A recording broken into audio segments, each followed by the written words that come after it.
صحیح مسلم میں روایت ہے، رسول اللہ صلی اللہ علیہ وسلم نے فرمایا، قیامت کے دن پسینہ 70 با تک زمین میں چلایا جائے گا، یعنی بہت گہرا ہوگا، اور وہ لوگوں کے منہوں یا ان کے کانوں تک پہنچے گا۔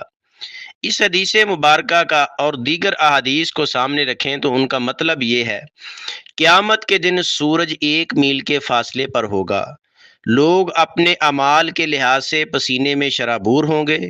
70 با تقریباً 126 میٹر بنتا ہے، اور اچھے اعمال کرنے والوں کا پسینہ کم ہوگا، اور برے اعمال کرنے یا نیک اعمال کم کرنے والوں کا پسینہ زیادہ ہوگا۔ بعض لوگوں کا پسینہ ٹخنوں تک ہوگا، بعض کا پسینہ گھٹنوں تک، بعض کا پسینہ کمر تک، اور بعض لوگوں کا پسینہ منہ تک ہوگا، اور بعض پسینے میں ہی ڈوب رہے ہوں گے۔ یعنی جیسے انسان کے اعمال ہوگے ویسے ہی انسان کا پسینہ ہوگا۔